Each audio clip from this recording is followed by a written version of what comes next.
Halo semua, selamat datang di dapur Gulapedia. Kali ini aku akan membuat cake yang cantik banget dan yang pastinya rasanya juga enak banget.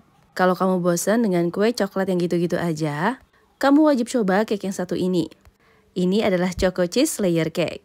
Perpaduan coklat cake yang lembut dengan krim choco cheese di antaranya membuat rasanya makin meriah dan kaya. Jadi nggak manis aja, di sini juga ada rasa gurih dan kriminya. Yang penasaran gimana cara buatnya? Yuk kita simak bareng-bareng. Untuk step pertama kita buat cake coklatnya terlebih dahulu.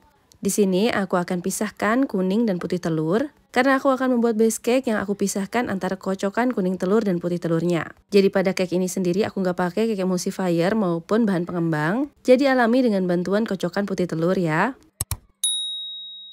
Selanjutnya 4 butir kuning telur, tambahkan 80 ml susu. Aku juga tambahkan 80 ml minyak sayur. Bisa menggunakan minyak nabati apapun, yang penting nggak berbau menyengat dan tidak berwarna mengganggu.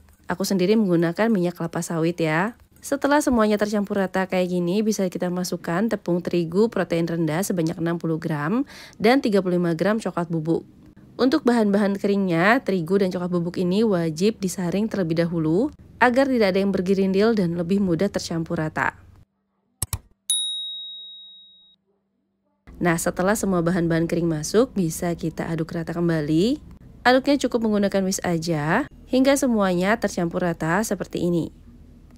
Nah, ini adonan kuning telurnya udah beres, kita sisihkan terlebih dahulu. Selanjutnya, putih telur yang sudah kita sisihkan tadi, tambahkan dengan 1 sendok teh cuka. Bisa diganti juga dengan perasan lemon atau nipis, atau 1/4 sampai setengah sendok teh cream of tartar. Mixer terlebih dahulu dengan kecepatan rendah, dan jika sudah berbusa seperti ini, bisa kita masukkan gula pasir secara bertahap. Aku sendiri membagi gula pasir ini menjadi 3-4 bagian. Pastikan gula pasirnya sudah tercampur rata sebelum memasukkan bagian yang berikutnya. Ini masih kecepatan rendah ya teman-teman. Setelah semua gula pasir masuk, bisa kita tingkatkan menjadi kecepatan tinggi, lalu mixer kembali hingga adonannya soft peak atau dapat membuat jambul melengkung. Nah, kira-kira seperti ini sudah selesai dan siap untuk dicampurkan dengan adonan kuning telur. Untuk teknik pencampurannya, aku menggunakan teknik aduk pancing. Kita samakan dulu konsistensi adonan kuning telur dengan memasukkan 1/3 adonan meringue. Setelah itu, bisa kita aduk rata menggunakan whisk ataupun spatula dengan menggunakan teknik aduk balik seperti ini. Aduk secara perlahan, jangan terlalu cepat, tapi juga jangan terlalu lama mengaduknya ya teman-teman. Cukup sampai tercampur seperti ini. Selanjutnya adonan kuning telur ini kita masukkan ke adonan putih telur.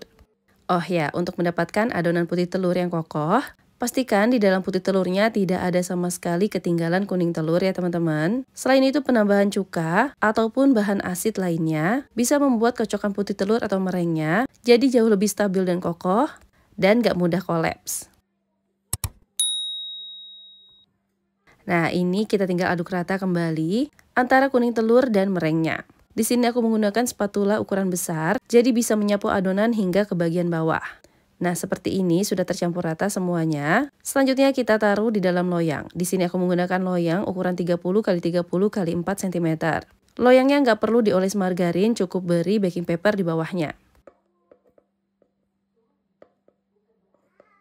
Nah, setelah adonan semua masuk ke dalam loyang seperti ini, loyangnya kita banting-banting sebentar sebelum masuk ke dalam oven untuk mengeluarkan udara yang terperangkap. Selanjutnya ini aku udah panaskan oven dan kita panggang dengan suhu 150 sampai 160 derajat Celcius selama 30 sampai 35 menit. Dan sekitar 30 menit cake-nya udah matang, langsung aja bisa kita keluarkan dari loyangnya.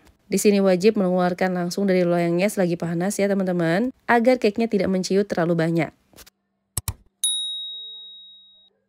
Dan kira-kira seperti ini hasil cake-nya.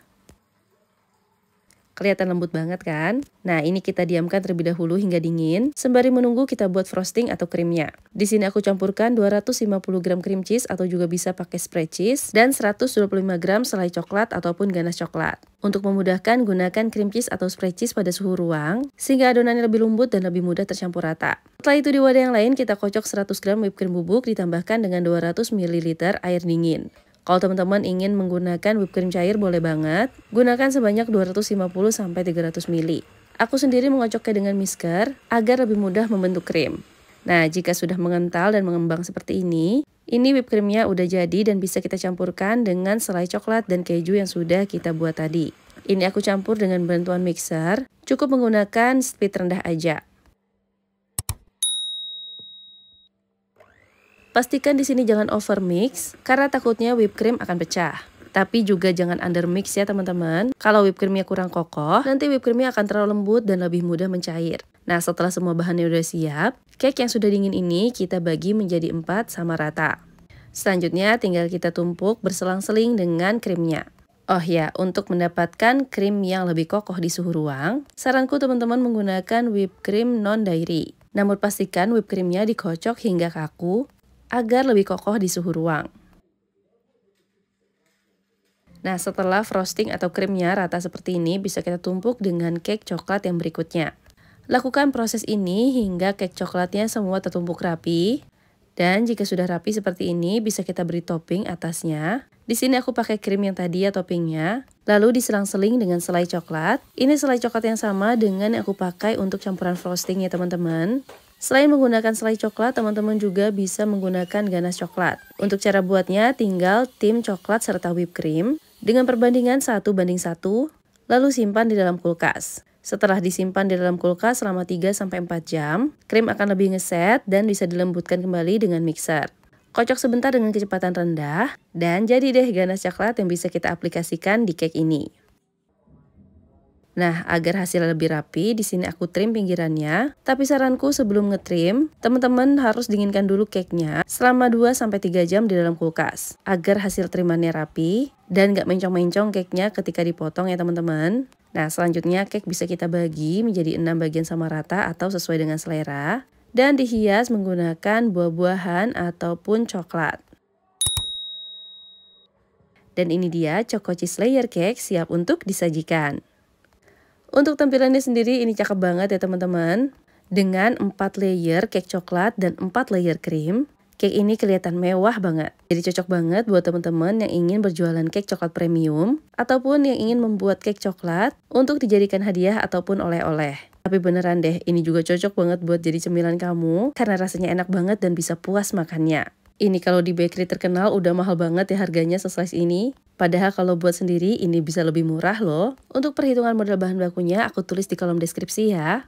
Jadi yuk buat di rumah. Terima kasih telah menonton, semoga bermanfaat.